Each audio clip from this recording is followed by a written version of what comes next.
আপনি কি সংসার চালান কি দিয়ে? সংসার বউ আছে, ওই যে খালি মানুষ আছে কাজ করে তাই খায়।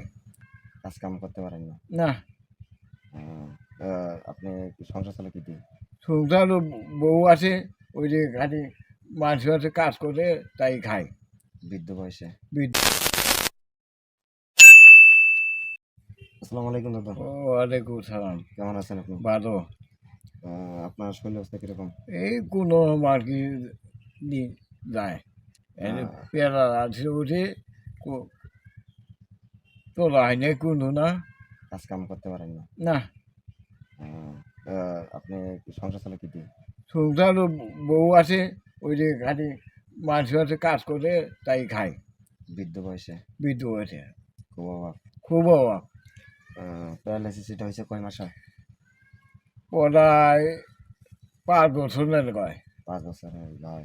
হ্যাঁ। মানে এই এখন এটা সুস্থ হওয়ার কোনো নেই। না, এইটার জন্য ওষুধ লাগে কয় টাকার মাসে? মাসে 1500 লাগে ভাই। 1500 টাকার হ্যাঁ, মতো লাগে। আচ্ছা। আর আপনার সংসারে তো মানে খাওয়া দাওয়া কিরকম, মানে খাইতে পারেন ঠিকঠাক মতো? খাওয়া খাওয়া প্রায় মানে ঠিকঠাক মতো খাওয়া দাওয়া চলে? ঠিক মানে দিন আছে, দিন খাই। আচ্ছা আচ্ছা। মানে একদিন কাজ না করলে খাওয়া হয় না? না, খুব অবশ্য সংসার অভাব। চলতেছে। তো আমার এক বিদেশি ভাই আপনার জন্য কিছু পাঠাইছে, হ্যাঁ। তো এইগুলো আপনাকে দিচ্ছি, ভাইটার জন্য একটু দোয়া করবেন। তো ঠিক কি আছে, কি পাঠাইছে আমি দোয়া আপনাকে করবেন। দিচ্ছি। এই তো। 1 কেজি পেঁয়াজ, হ্যাঁ। 1 কেজি আলু, আচ্ছা রাখেন দেখি নিচে রাখেন। এই যে 1 লিটার কফি, হুম। 1 লিটার তেল, তেল, 1 কেজি পেঁয়াজ, পেঁয়াজ, 1 কেজি সিম, শিম, আর 1 কেজি আটা। তো এইগুলো পেয়ে আপনার কেমন লাগতেছে? বাদু। দোয়া করবেন ভাইটার জন্য। ঠিক আছে, দোয়া আপনার করবো। ওষুধের টাকা যেন ভাই পাঠা দিতে পারে, এই ঠিক জন্য আছে। দোয়া করবেন। ওই ভাই কিন্তু প্রবাসে থাকে, বুঝছেন? হুম। ভাই অনেক বিদেশে থেকে, অনেক জানতো বিদেশের অবস্থা কিরকম। তো ভাইটার জন্য বেশি বেশি দোয়া করবেন। এবং তার যে অডিয়েন্স আছে, হ্যাঁ, অডিয়েন্সদের জন্য একটু দোয়া ঠিক করবেন। আছে, আমি দোয়া করবো। আর অবশ্যই আমাদের জন্য কিন্তু দোয়া করতে। তোর জন্য দোয়া করি। ধন্যবাদ দাদা।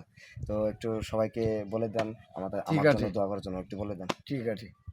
তো সবাই দাদার জন্য দোয়া করবেন। ওরা কিন্তু প্যারালাইসিস হয়েছে, বুঝছেন? তো উনি হাঁটতে পারে না, কামাই রোজগার করতে পারে না। আগে তাও ক্ষেতগুলো কাজ করতো, এখন সেটারও কিন্তু সুযোগ নেই। তো আপনারা সবাই দোয়া করবেন। এবং আপনাদের কাছে কিছু চাই না, অবশ্যই যে পেজটাতে আমরা ভিডিওটা দিচ্ছি, অবশ্যই আপনারা ভালো লাগলে একটা সুন্দর কমেন্ট রেখে যাবেন, লাইক করে যাবেন, এইটাই। আর কিছু চাই না আপনাদের কাছে। আল্লাহ হাফেজ।